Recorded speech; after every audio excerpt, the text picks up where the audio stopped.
கிறிஸ்துவுக்குள் பிரியமானவர்களே, எப்படி இருக்கிறீங்க? கிறிஸ்துவின் நாமத்தினாலே உங்கள் அனைவருக்கும் என் அன்பார்ந்த வணக்கம். இந்த வேளையிலே அவரோடு பேச, அவருடைய வார்த்தைகளை தியானிக்க கர்த்தர் நம்மை ஒவ்வொருவரையும் தெரிந்து கொண்டிருக்கிறார் என்பதை நினைவில் வையுங்கள். அவர்தான் உங்களை தனக்கென்று தன்னுடைய வார்த்தைகளை தியானிப்பதற்காக, வசனங்களை படிப்பதற்காக, அவருடைய வார்த்தைகளை கேட்பதற்காக உங்களை பேர் சொல்லி அழைக்கிறார். என் மகனே, என் மகளே என்று பேர் சொல்லி உங்களை கூப்பிடுகிறார் என்பதை நினைவில் வையுங்கள். இயேசு கிறிஸ்துவின் இரக்கமுள்ள நாமத்தினாலே கர்த்தர் பெரிய காரியங்களை உங்களுக்கு செய்வார். அவர் கேட்பதற்கும் ஜெபிப்பதற்கும் அதிகமாகவே நான் உனக்கு செய்வேன் மகனே, மகளே, கவலைப்படாதே, துக்கப்படாதே என்று வாக்குறுதி கொடுத்த தேவன் அவர்தான். அவரை நாம் நம்பி இருக்கும் பொழுது அவர் நம்மை ஒரு பொழுதும் கைவிட மாட்டார். அவர் அண்டையிலே நம்மை சேர்த்து கொள்வார். நம்மை அரவணைத்து, நம்மளை விசாரித்து, நம்முடைய கவலைகளை எல்லாம் தீர்த்து நம்மளை சந்தோஷப்படுத்துவார். அவர் பாதப்படியிலே நாம் எப்பொழுதும் நிலைத்திருப்போமா? அப்படியாய் நிலைத்திருந்து பரலோகத்துக்குரிய மேன்மையும் பூமிக்குரிய ஆசீர்வாதத்தையும் பெற்றுக்கொள்ள நாம் ஆயத்தப்படுவோம். சரி, கர்த்தர் இந்நாளிலே நமக்கென்று கொடுக்கப்பட்டுள்ள வார்த்தை என்ன என்று பார்ப்போம். உபாகமம் 8ஆம் அதிகாரம் 18ஆம் வசனம். உன் தேவனாகிய கர்த்தரை நினைப்பாயாக, அவரே ஐஸ்வர்யத்தை சம்பாதிப்பதற்கான பலனை உனக்கு கொடுக்கிறவர் என்று சொல்லப்பட்டுள்ளது. இந்த பூமியிலே வாழ்வதற்கு நாம் பலவிதமான காரியங்களின் மீது கவனம் உள்ளவர்களாக, ஆசைப்படுகிறவர்களாக நிலைத்திருக்கிறோம் அல்லவா? ஆமாம். அந்த நாம் விரும்புகிற காரியங்களை செயல்படுத்த என் தேவனால் தான் முடியும் என்று கர்த்தராகிய இயேசு கிறிஸ்துவை விசுவாசியுங்கள். அவரை நம்பியிருங்கள். ஆண்டவரே, இந்த பொருளின் மீது, இந்த சம்பாதியத்தை சம்பாதிக்கும்படியாக எனக்கு வேண்டிய பலனை கொடுங்கப்பா. பலன் இருந்தால்தானே நாம் சம்பாதிக்க முடியும். நாம் பலவிதமான விருப்பப்படுகிற காரியங்களை வாங்கிக் கொள்ள முடியும், சொந்தமாக்கிக் கொள்ள முடியும் என்பதை யோசியுங்கள். அந்த பலனையும் அந்த அறிவையும் கொடுக்கிறவர் யார்? நம் கர்த்தராகிய இயேசு கிறிஸ்து. அவரிடத்தில் ஐஸ்வர்யம் உண்டு. அவரிடத்திலே பலவிதமான ஆசீர்வாதங்களை பெற்றுக்கொள்ள நாம் காத்திருப்போம். அதற்கு வேண்டிய பலத்தை கர்த்தர் நம் சரீரத்துக்கு கொடுக்க வேண்டும். நம்முடைய எலும்புகளை அவர் பலப்படுத்த வேண்டும். தசைகளை பலப்படுத்த வேண்டும். இரத்த குழாய்களையும் செல்களையும் கர்த்தர் உணர்வடைய செய்து பலப்படுத்த வேண்டும். ஒவ்வொரு நரம்புகளையும் கர்த்தர் பலப்படுத்த வேண்டும் என்று அவரிடத்தில் நீங்கள் விண்ணப்பம் செய்யுங்கள்.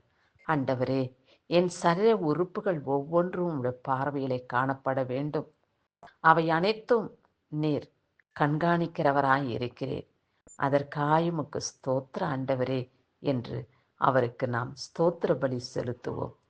திடீரென்று வந்துவிடுகிறதான பொல்லாத கொள்ள நோய்க்கு நம்முடைய ஆத்மாவின் சரீரத்தையும் சாத்தான் ஒப்பு கொடுக்காதபடி நம்ம சரீரத்துக்கும் ஆத்மாவுக்கும் தேவன்தான் காவலாளி என்று நாம் அறிந்து அவரை நாம் சார்ந்து ஏசப்பாவை நாம் பிடித்து கொள்வோம். இப்பேற்பட்ட அதிசயமான காரியங்களை செய்கிற மகாராஜா யார் என்று பார்ப்போமானால் அவர்தான் இயேசு கிறிஸ்து. என் மகனே, என் மகளே என்று கூப்பிடுகிற தகப்பன் அவர்தான்.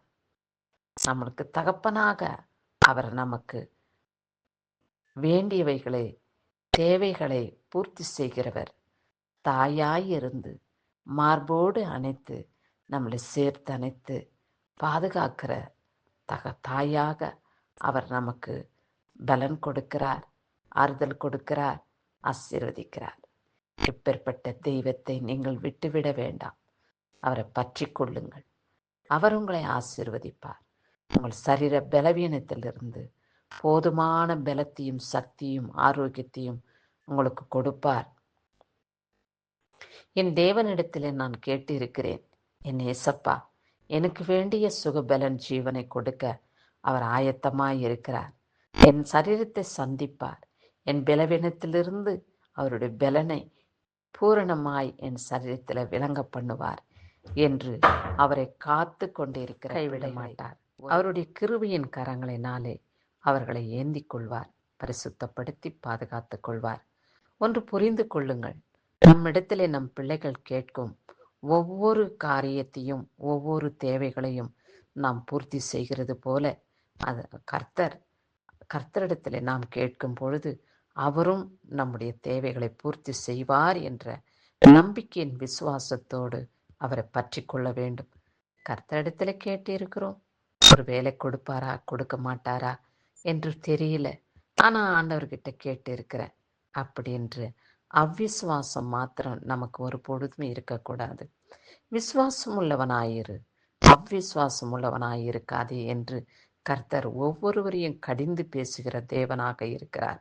அவரிடத்திலே உண்மையும் உத்தமமாய் நாம் வாழ்ந்து அவருடைய பாதத்தை நாம் பற்றி கொண்டு நம்முடைய ஆத்துமாவை அவரிடத்தில் பரிசுத்தப்படுத்தி அவருக்கு சாட்சியாய் இந்த பூமியிலே வாழ்கிற பிள்ளைகளை அவர் ஒரு பொழுதும் கைவிட மாட்டார். உண்மையாகவே கர்த்தர் உங்களை வேண்டுகோளுக்கு பதில் கொடுத்து உங்களை ஆசீர்வதிப்பார். ஏனென்றால் அவர் நம்முடைய தகப்பன். நம் தாயின் கருவில் உருவான நாள் முதற்கொண்டு இம்மட்டும் நாம் கேட்கிற ஒவ்வொரு காரியத்தையும் அவர் நம் வாழ்க்கையிலே செயல்படுத்தி வருகிறார். நம்முடைய தாய் நம் சிறு வயதில் இருக்கும் பொழுது நம்முடைய தேவைகளை தாய் தகப்பன் செய்து முடித்தது போல வளர்ச்சியான பிறகு இப்பொழுது கர்த்தர் நம்மை காப்பாற்றுகிற தேவனாயிருக்கிறார். அவர் நம்மை வழிநடத்துவார். மகிமையினாலே வல்லமையினாலே நிரப்பி அவருக்கு சாட்சி உள்ளவர்களாக அவர் காண்கின்ற தேவனாக நம்ம வாழ்க்கையிலே வெளிப்படுவார். விசுவாசிப்பீர்களா? விசுவாசம் உள்ள ஜெபம் பிணியாளியை ரட்சிக்கும் என்று வேதம் சொன்னது போல எப்பொழுதும் அவரிடத்திலே நாம் விசுவாசம் உள்ளவர்களாயிருந்து பல ஆசீர்வாதங்களையும் பெற்றுக்கொண்டு பரலோக ராஜ்யத்துக்கு உரிமையாளர்களாக நிலைத்திருப்போம். ஆம், கிறிஸ்துவுக்கே மகிமை உண்டாகட்டும். ஆமேன்.